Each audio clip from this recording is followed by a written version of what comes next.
ये कहानी है ऐसे किसान की जो बुढ़ापे में भी अपने दृढ़ निश्चय से अपने जवान बेटे को भी पछाड़ दिया था।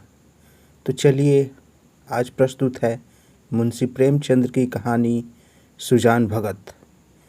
सीधे साधे किसान धन हाथ आते ही धर्म और कीर्ति की ओर झुकते हैं।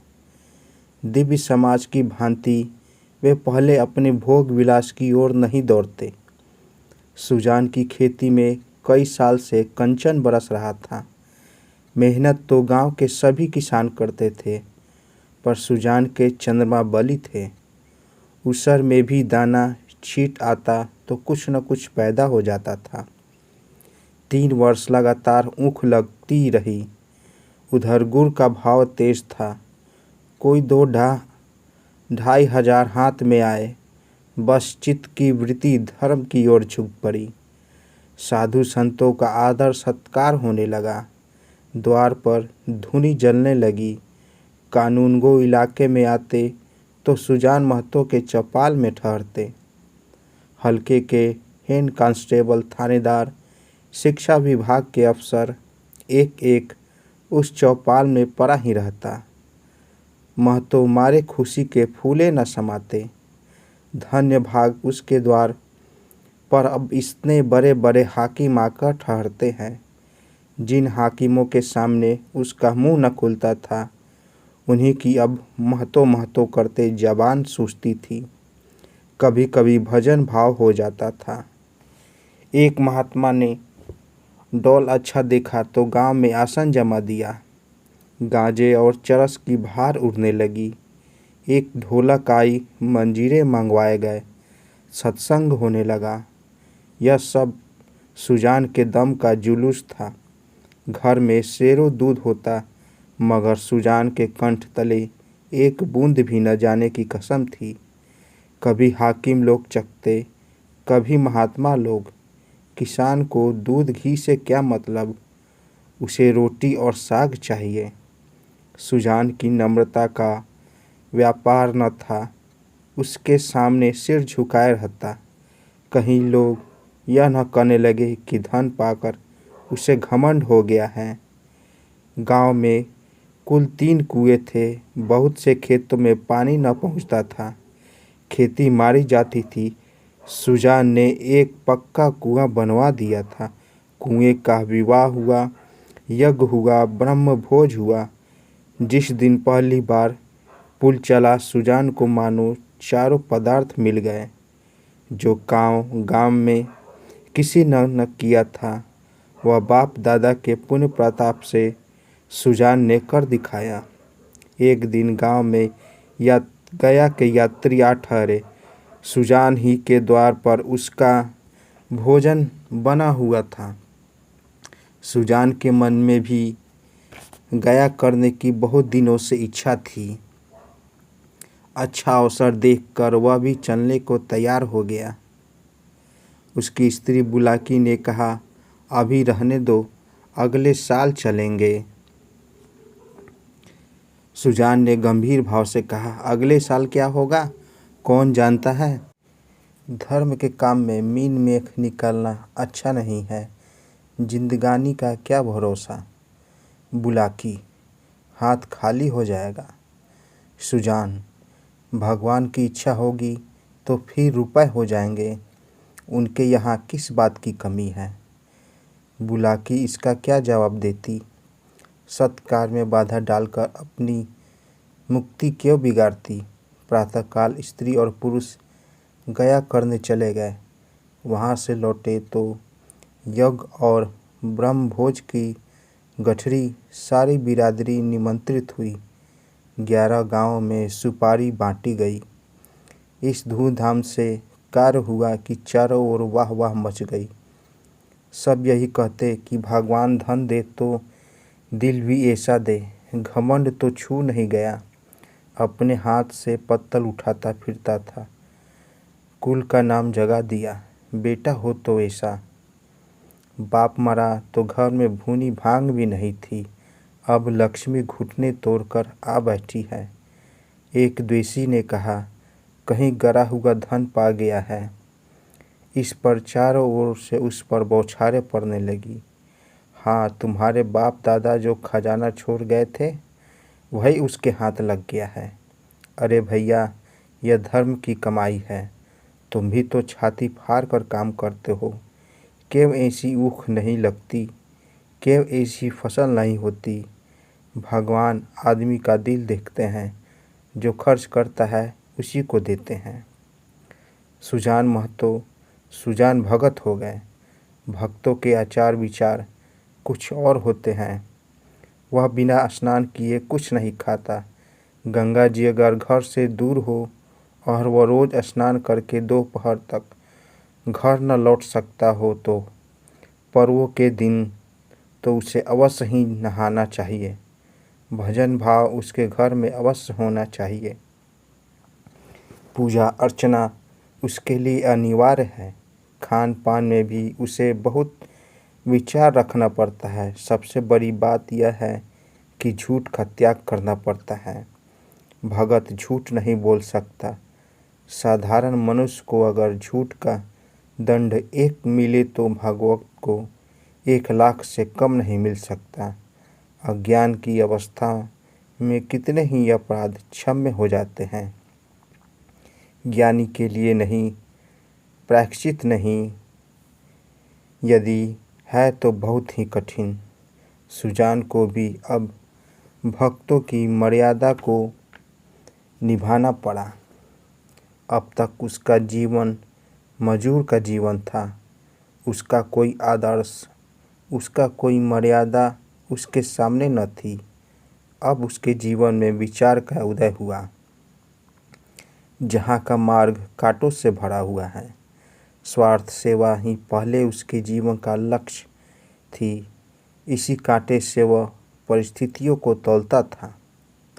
वह अब उन्हें औचित्य के कांटों पर तौलने लगा।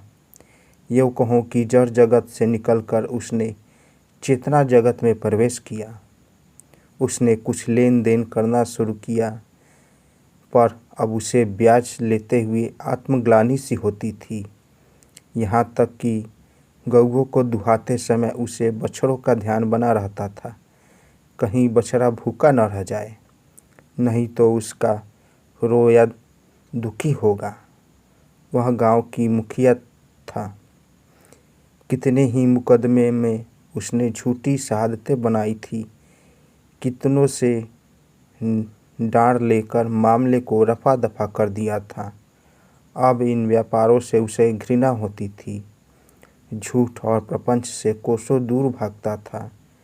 पहले उसकी चेष्टा होती थी कि मजदूरों से जितना काम लिया जा सके लो और मजूरी जितनी कम दी जा सके दो, पर अब उसे मजदूर से काम की कम मजूरी की अधिक चिंता रहती थी। कहीं बेचारे मजदूर का रोयाना दुख जाए। उनके दोनों जवान बेटे बात बात में उस पर फप्तियाँ कसते, यहाँ तक कि बुलाकी भी अब उसे कोरा भगत समझने लगी थी, जिसे घर के भले बुरे से कोई प्रयोजन न था। चेतन जगत में आकर सुजान भगत कोरे भगत रह गए। सुजान के हाथों से धीरे धीरे अधिकार छीने जाने लगे। किस खेत में क्या बोना है, किसको क्या देना है, किससे क्या लेना है, किस भाव क्या चीज़ बिकी, ऐसी ऐसी महत्वपूर्ण बातें में भी भगत जी की सलाह न ली जाती थी। भगत के पास कोई जाने ही न पाता। दोनों लड़के या स्वयं बुलाकी दूर से ही मामला तय कर लिया करती थी। गांव भर में सुजान का मान सम्मान बढ़ता था, अपने घर में घटता था। लड़के उसका सत्कार अब बहुत करते, हाथ से चारपाई उठाते, देख लपक कर खुद उठा लाते, चीलम न भरने देते, यहाँ तक कि उसकी धोती छाँटने के लिए भी आग्रह करते थे, मगर अधिकार उसके हाथ में न था। वह अब घर का स्वामी नहीं, मंदिर का देवता था। एक दिन बुलाकी ओखली में दाल छाट रही थी। एक भिखमंगा द्वार पर आकर चिल्लाने लगा। बुलाकी ने सोचा दाल छाट लूं तो उसे कुछ दे दूं। इतने में बड़ा लड़का भोला आकर बोला, अम्मा, एक महात्मा द्वार पर खड़े गला फाड़ रहा है, कुछ दे दो, नहीं तो उसका रोया दुखी हो जाएगा। बुलाकी ने अपेक्षा के भाव से कहा, भगत के पाँव में क्या मेहंदी लगी है? क्यों कुछ ले जाकर नहीं देते? क्या मेरे 4 हाथ हैं? किस किस का रोया सुखी करूं, दिन भर तो ताता लगा रहता है। भोला चौपट करने पर लगे हुए हैं और क्या। अभी महंगू बेन देने आया था, हिसाब में 7 मन हुए, तौला तो 6.25 मन ही निकले। मैंने कहा 10 सेर और ला, तो आप बैठे बैठे कहते हैं अब इतनी दूर कहाँ जाएगा, भरपाई लिख दो, नहीं तो उसका रोया दुखी होगा। मैंने भरपाई नहीं लिखी, 10 सेर बाकी लिख दी। बुलाकी, बहुत अच्छा किया तुमने, बकने दिया बको, 10-5 दफ़े मुँह की खाएगा तो आप ही बोलना छोड़ देंगे। भोला, दिन भर एक न एक खुचर निकालते रहते हैं, 100 दफ़े कह दिया कि तुम घर गृहस्थी के मामले में न बोला करो, पर उसने बिना बोले रहा ही नहीं जाता। बुलाकी, मैं जानती कि उसका यह हाल होगा तो गुरु मंत्र न लेने देती। भोला, भगत क्या हुए कि दिन दुनिया दोनों से गए, सारा दिन पूजा पाठ में ही उड़ जाता है, अभी ऐसे बूढ़े नहीं हो गए कि कोई काम ही न कर सके। बुलाकी ने आपत्ति की, भोला, यह तुम्हारा कुयाय है, फावड़ा कुदाल अब उनसे नहीं हो सकता, लेकिन कुछ न कुछ तो करते ही रहते हैं। बैलों को सानी पानी देते हैं, गाय दुहाते हैं, और भी जो कुछ हो सकता है करते हैं। भिक्षुक अभी तक खड़ा चिल्ला रहा था। सुजान ने घर में से किसी को कुछ लाते न देखा तो उठकर अंदर गया और कठोर स्वर में बोला, तुम लोगों को कुछ सुनाई नहीं देता कि द्वार पर घंटे भर से खड़ा भीख मांग रहा है? अपना काम तो दिन भर करना ही है, एक क्षण भगवान का काम भी तो किया करो। बुलाकी, तुम तो भगवान का काम करने को बैठे हो ही हो, क्या घर भर भगवान ही का काम करेगा? सुजान, कहाँ आटा रखा है, लाओ मैं ही निकाल कर दे आऊँ, तुम रानी बनकर बैठो।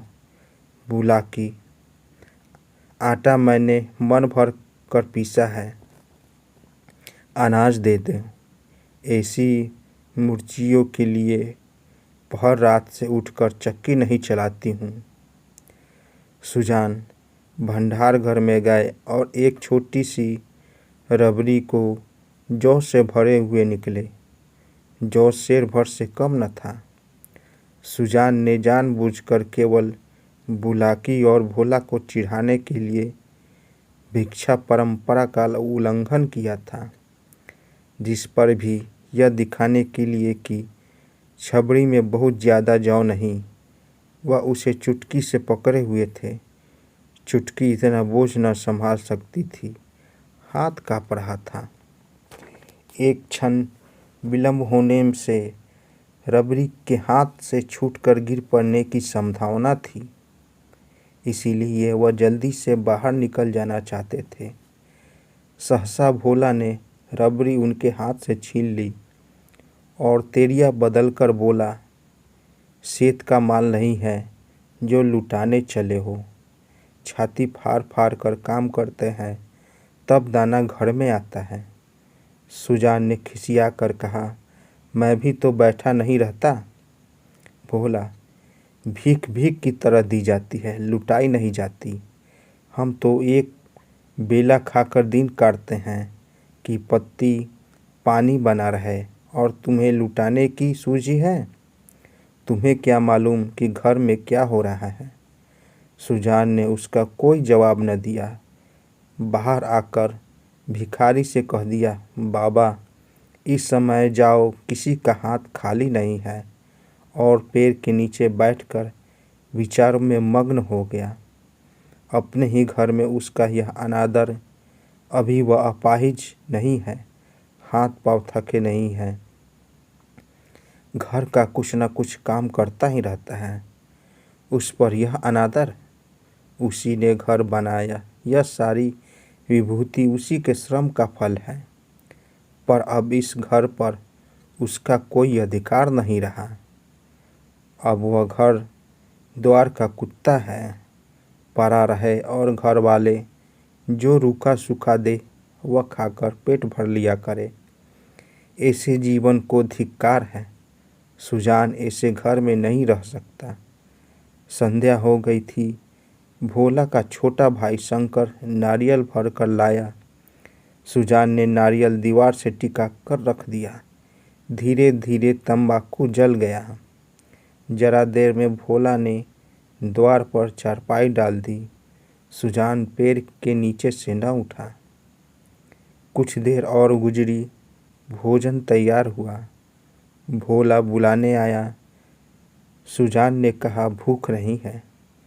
बहुत मनावन करने पर भी न उठा। तब बुलाकी ने आकर कहा, खाना खाने क्यों नहीं चलते? जी तो अच्छा है। सुजान को सबसे अधिक क्रोध बुलाकी पर ही था। यह भी लड़कों के साथ है। यह बैठी देखती रही और भोला ने मेरे हाथ से अनाज छीन लिया। उनके मुंह से इतना भी न निकला कि ले जाते हैं तो ले जाने दो। लड़कों को न मालूम हो कि मैंने कितने श्रम से यह गृहस्थी जोड़ी है। पर यह तो जानती है कि दिन को दिन और रात को रात नहीं समझा। भादों की अंधेरी रात में मरैया लगा के जुआर की रखवाली करता था। जेठ बैसाख की दोपहरी में भी दम न लेता था। और अब मेरा घर पर इतना भी अधिकार नहीं कि भीख तक न दे सकूं। माना कि भीख कितनी नहीं दी जाती, लेकिन इनको तो चुप रहना चाहिए। चाहे मैं घर में आग ही क्यों न लगा देता। कानून से भी तो मेरा कुछ होता है। मैं अपना हिस्सा नहीं खाता, दूसरों को खिला देता हूँ। इसमें किसी के बाप का क्या समझा। अब इस वक्त मनाने आई है। इसे मैंने फूल की झड़ी भी नहीं छुआ। नहीं तो गांव में ऐसी कौन सी औरत है जिसने खसम की लातें न खाई हो। कभी कड़ी निगाह से देखा तक नहीं। रुपए पैसे लेन देन सभी इसी के हाथ में दे रखा था। अब रुपए जमा कर लिए हैं तो मुझी से घमंड करती है। अब इसे बेटे प्यारे हैं। मैं तो निकट्ठू लुटाऊ घर फूक घोंघा हूँ। मेरी इससे क्या परवाह। तब लड़के न थे जब बीमार पड़ी थी और मैं गोद में उठाकर वैद्य के घर ले गया था। आज इसके बेटे हैं और यह उनकी माँ है। मैं तो बाहर का आदमी हूँ। मुझसे घर से मतलब ही क्या। बोला, मैं अब खा पी कर क्या करूँगा। हल जोतने से रहा, फावड़ा चलाने से रहा। मुझे खिलाकर दाने क्यों खराब करेगी। रख दो, दोनों बेटे दूसरी बार खा लेंगे। बुलाकी, तुम तो जरा सी बात पर तिनक जाते हो। सच कहा है, बुढ़ापे में आदमी की बुद्धि मारी जाती है। भोला ने इतना ही तो कहा था कि इतनी भीख मत ले जाओ, या और कुछ। सुजान, हाँ बेचारा इतना कहकर रह गया। तुम्हें तो मज़ा तब आता जा रहा, तब ऊपर से 2-4 डंडे लगा देता। क्यों? अगर यही अभिलाषा है तो पूरी कर लो। भोला खा चुका होगा, बुला लाओ। नहीं, भोला को क्यों बुलाती हो? तुम्ही ने न जमा दो 2-4 हाथ। इतनी कसर है, वह भी पूरी हो जाए। बुलाकी, हाँ, और क्या यही तो नारी का धर्म है। अपने भाग सहारों की मुझ जैसी सीधी औरत पाली, जिस बल चाहते हो बिठाते हो। ऐसी मुँहजोर होती तो तुम्हारे घर में एक दिन भी निभा न होता। सुजान, हाँ भाई, वह तो मैं ही कह रहा था कि तुम देवी थी और हो। मैं तब भी राक्षस था और अब भी दैत्य हो गया हूँ। बेटे कमाऊ है, उन्हीं की सी न कहेगी तो क्या मेरी सी कहोगी। मुझसे अब क्या लेना देना। बुलाकी, तुम झगड़ा करने पर तुले हो। मैं झगड़ा नहीं चाहती। 4 आदमी हंसेंगे। चलकर खाना खा लो सीधे से, नहीं तो मैं भी जाकर सो जा रही हूँ। सुजान, तुम भूखी क्यों सो रही हो। तुम्हारे बेटों की कमाई है। हाँ, मैं बाहरी आदमी हूँ। बुलाकी, बेटे तुम्हारे भी तो हैं। सुजान, नहीं, मैं ऐसे बेटों से बाज आया। किसी और के बेटे होंगे। मेरे बेटे होते तो क्या मेरी दुर्गति होती। बुलाकी, गालियाँ दोगे तो मैं भी कुछ कह बैठूंगी। सुनती थी मर्द बड़े समझदार होते हैं, पर तुम सबसे न्यारे हो। आदमी को चाहिए कि जैसा समय देखे वैसा काम करे। अब तुम्हारा निभा इसी में है कि नाम के मालिक बने रहो। वही करे जो लड़के को अच्छा लगे। मैं यह बात समझ गई, तुम क्यों नहीं समझ पाते। जो कमाता है उसी का घर में राज होता है। यही दुनिया का दस्तूर है। मैं बिना लड़कों से पूछे कोई काम नहीं करती। तुम क्यों अपने मन की करते हो। इतने दिनों तक तो राज कर लिया, क्या अब क्यों इस माया में पड़े हो। आधी रोटी खाओ, भगवान का भजन करो और पड़े रहो। चलो खाना खा लो। सुजान, तो मैं अब द्वार का कुत्ता हूँ। बुलाकी, बात जो थी वह मैंने कह दी। अब अपने को जो चाहो समझो। सुजान उठे, बुलाकी हार कर चली गई। सुजान के सामने अब एक नई समस्या खड़ी हो गई थी। वह बहुत दिनों के से घर का स्वामी था और अब भी ऐसा ही समझता था। परिस्थितियां में कितना उलटफेर हो गया था। इसकी सबसे खबर थी। लड़के उसका सेवा सम्मान करते हैं। यह बात उसे भ्रम में डाले हुए थी। लड़के उसके सामने चिलम नहीं पीते, खाट पर नहीं बैठते। क्या यह सब उसके गृह स्वामी होने का प्रमाण नहीं। क्या इस श्रद्धा के बदले वह अपना अधिकार छोड़ सकता था। कदापि नहीं। अब जिस घर में राज किया उसी घर में पराधीन बनकर नहीं रह सकता। उसको श्राद्ध की चाह नहीं, सेवा की भूख नहीं, उसे अधिकार चाहिए। वह इस घर पर दूसरों का अधिकार नहीं देख सकता। मंदिर का पुजारी बनकर वह नहीं रह सकता। न जाने कितनी रात बाकी थी। सुजान ने उठकर गरासे से बैलों का चारा काटना शुरू किया। सारा गांव सोता था, पर सुजान करवी काट रहे थे। इतना श्रम उन्होंने अपने जीवन में कभी न किया था। जब से उन्होंने काम करना छोड़ा था, बराबर चारे के लिए हाय हाय पड़ी रहती थी। शंकर भी काटता था, भोला भी काटता था, पर चारा पूरा न पड़ता था। आज वह इन लौंडों को दिखा देंगे कि चारा कैसे काटना चाहिए। उसके सामने कटिया का पहाड़ खड़ा हो गया और टुकड़े कितने महीन और सुडौल थे, मानो सांचों में ढाले गए हैं। मुंह अंधेरे बुलाकी उठी तो कटिया का ढेर देखकर दंग रह गई। बोली, क्या भोला आज रात भर कटिया ही काटता रह गया। कितना कहा कि बेटा जी से जहान है, पर मानता ही नहीं, रात को सोया ही नहीं। सुजान भगत ने ताने से कहा, वह सोता ही कब है, जब देखता हूँ काम ही करता है। ऐसा कमाऊ संसार में और कौन होगा। इतने में भोला आंखें मलता हुआ बाहर निकला। उसे भी यह ढेर देखकर आश्चर्य हुआ। वह बोला, क्या शंकर आज बड़ी रात को उठा था अम्मा? बुलाकी तो वह पड़ा सो रहा है। मैंने तो समझा तुमने काटी होगी। भोला, मैं तो सवेरे उठ ही नहीं सकता। दिन भर चाहे जितना काम कर लूँ पर रात को मुझसे नहीं उठा जाता। बुलाकी, तो क्या यह तुम्हारे दादा ने काटी है? भोला, हाँ, मालूम तो होता है रात भर सोए नहीं है।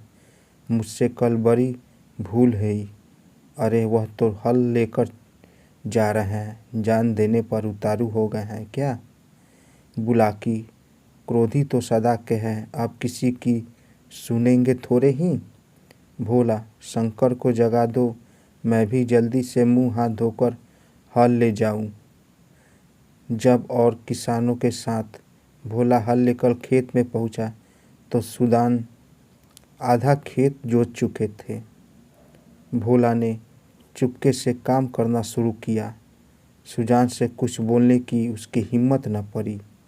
दोपहर हुआ, सभी किसानों ने हल छोड़ दिया, पर सुजान भगत अपने काम में मग्न हैं। भोला थक गया है। उसकी बार बार इच्छा होती कि बैलों को खोल दे, मगर डर के मारे कुछ कह नहीं सकता। उसको आश्चर्य हो रहा था कि दादा कैसे इतनी मेहनत कर रहे हैं। आखिर डरते डरते बोला, दादा अब तो दोपहर हो गया है, हल खोल दो ना। सुजान, हाँ खोल दो। तुम बैलों को लेकर चलो, मैं डांड फेंक कर आता हूँ। भोला, मैं संझा को झाड़ फेंक दूंगा। सुजान, तुम क्या फेंक दोगे? देखते नहीं हो खेत कटोरी की तरह गहरा हो गया है। अभी तो बीच में पानी जम जाता है।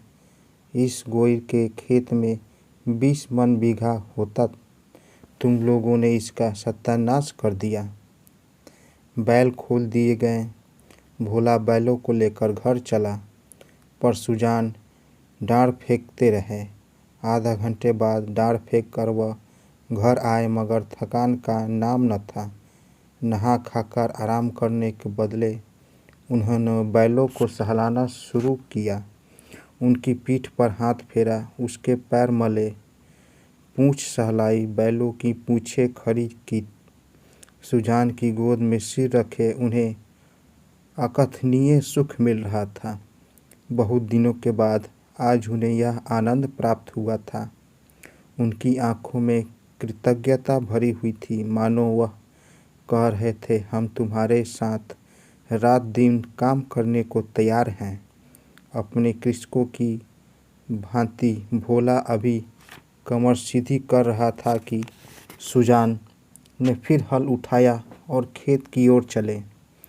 दोनों बैल उमंग भरे दौड़े चले जाते थे, मानो उन्हें स्वयं खेत में पहुंचने की जल्दी थी। भोला ने मरैया में लेटे लेटे पिता को हल लिए जाते देखा, पर उठ न सका। उसकी हिम्मत टूट गई थी। उसने कभी इतना परिश्रम न किया था। उसे बनी बनाई गृहस्थी मिल गई थी। उसे ज्यों त्यों चला रहा था। इन दामों पर वह घर का स्वामी बनने का इच्छुक न था।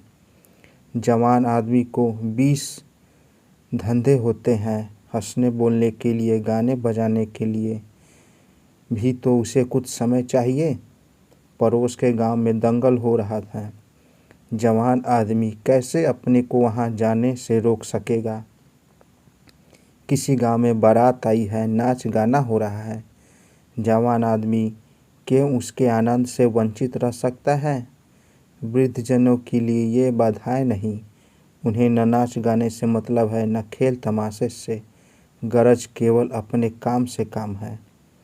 बुलाकी ने कहा, भोला तुम्हारे दादा हल लेकर गए। भोला, जाने दो अम्मा, मुझसे यह नहीं हो सकता। सुजान भगत के इस नवीन उत्साह पर गांव में टिकाए हुई निकल गई। सारी भक्ति बना हुआ था। माया में फंसा हुआ था। आदमी काहे को भूत है। मगर भगत जी के द्वार पर अब फिर साधु संत आसन जमाए देखे जाते हैं। उनका आदर सम्मान होता है। अब की उनकी खेती ने सोना उगल दिया। बखारी में अनाज रखने को जगह नहीं मिलती। जिस खेत में 5 मन मुश्किल से होना था, उसी खेत में अब की बार 10 मन की उपज हुई है। चैत का महीना था। खलिहानों में सतयुग का राज था। जगह जगह अनाज के ढेर लगे हुए थे। यही समय है जब कृषकों को थोड़ी देर के लिए अपना जीवन सफल मालूम होता है, जब गर्व से उनका हृदय उछलने लगता है। सुजान भगत टोकरों में अनाज भर भर कर देते थे और दोनों लड़के टोकरे लेकर घर में अनाज रखाते थे। कितने ही भाट और भिक्षु भगत जी को घेरे हुए थे। उसमें वह भिक्षुक भी था जो आज से 8 महीने पहले भगत जी के द्वार से निराश होकर लौट गया था। सहसा भगत ने उस भिक्षुक से पूछा, क्यों बाबा, आज कहाँ कहाँ चक्कर लगाए? भिक्षुक, अभी तो कहीं नहीं गया भगत जी, पहले तुम्हारे पास ही आ गया हूँ। भगत, अच्छा, तुम्हारे सामने ही यह ढेर है, उसमें जितना अनाज उठाकर ले जा सकते हो ले जाओ। भिक्षुक ने क्षुब्ध नेत्रों से ढेर को देखकर कहा, जितना हाथ से उठाकर दे दोगे उतना ही लूँगा। भगत, नहीं, तुमसे जितना उठ सके उठा लो। भिक्षु के पास एक चादर थी, उसमें कोई 10 सेर अनाज उसमें भरा और उठाने लगा। संकोच के मारे और अधिक भरने का उसमें साहस न हुआ। भगत उसके मन का भाव समझकर आश्वासन देते हुए बोले, बस इतना तो एक बच्चा ही उठा ले जाएगा। भिक्षुक ने भोला की ओर संदिग्ध नेत्रों से देखकर कहा, मेरे लिए इतना ही बहुत है। भगत, नहीं, तुम सकुचाते हो, अभी और भरो। भिक्षुक ने एक पसेरी अनाज और भरा और फिर भोला की ओर संशक दृष्टि से देखने लगा। भगत, उसकी ओर क्या देखते हो बाबा जी, मैं कहता हूँ वह करो। तुमसे जितना उठाया जा सके उठा लो। भिक्षुक डर रहा था कि कहीं उसे अनाज भर लिया और भोला ने गठरी न उठाने दी तो कितनी भद्दी होगी और भिक्षुकों को हंसने का अवसर मिल जाएगा। सब यही कहेंगे कि भिक्षुक कितना लोभी है, उसे और अनाज भरने की हिम्मत न पड़ी। तब सुजान भगत ने चादर लेकर उसमें अनाज भरा और गठरी बांध कर बोले, इसे उठा ले जाओ। भिक्षुक, बाबा, इतना तो मुझसे उठ न सकेगा। भगत, अरे इतना न उठ सकेगा, बहुत होगा तो मन भर होगा। भला जोर तो लगाओ, देखो उठा सकते हो या नहीं। भिक्षुक ने गठरी को आजमाया। भारी थी, जगह से हिल भी नहीं सका। भोला, भगत जी, यह मुझसे न उठ सकेगी। भगत, अच्छा बताओ किस गांव में रहते हो? भिक्षुक, बड़ी दूर है भगत जी, अमोला का नाम तो सुना ही होगा। भगत, अच्छा, आगे चलो, मैं पहुंचा दूंगा। यह कहकर भगत ने जोर लगाकर गठरी उठाई और सिर पर रखकर भिक्षुक के पीछे हो लिए। देखने वाले भगत का यह पौरुष देखकर चकित हो गए। उन्हें क्या मालूम था कि भगत पर इस समय कौन सा नशा था। 8 महीने के निरंतर अविरल परिश्रम का आज उन्हें फल मिला था। आज उन्हें अपना खोया हुआ अधिकार फिर पाया था। वही तलवार जो केले को भी नहीं काट सकती, शान पर चढ़कर लोहे को काट देती है। मानव जीवन में लाग बड़े महत्व की वस्तु है। जिसमें लाग है वह बूढ़ा भी हो तो जवान है, जिसमें लाग नहीं, गैरत नहीं, वह जवान भी मृतक है। सुजान भगत में लाग थी और इसी ने उन्हें अमानुषीय बल प्रदान कर दिया। चलते समय उन्होंने भोला की ओर सर्वस्व नेत्रों से देखा और बोले, ये भाट और भिक्षुक खड़े हैं, कोई खाली हाथ न लौटने पाए। भोला सिर झुकाए खड़ा था, उसे कुछ बोलने का हौसला न हुआ। वृद्ध पिता ने उसे परास्त कर दिया था। तो दोस्तों, मुंशी प्रेमचंद की कहानी कैसी लगी? अगर कहानी अच्छी लगी हो तो मेरे चैनल को ज़रूर सब्सक्राइब करें और साथ साथ बेल आइकन को भी ज़रूर दबाएं ताकि मेरी कहानी सबसे पहले आप तक पहुंचे। तो दोस्तों, मिलते हैं एक नई कहानी के साथ एक नए वीडियो में। तब तक के लिए नमस्कार।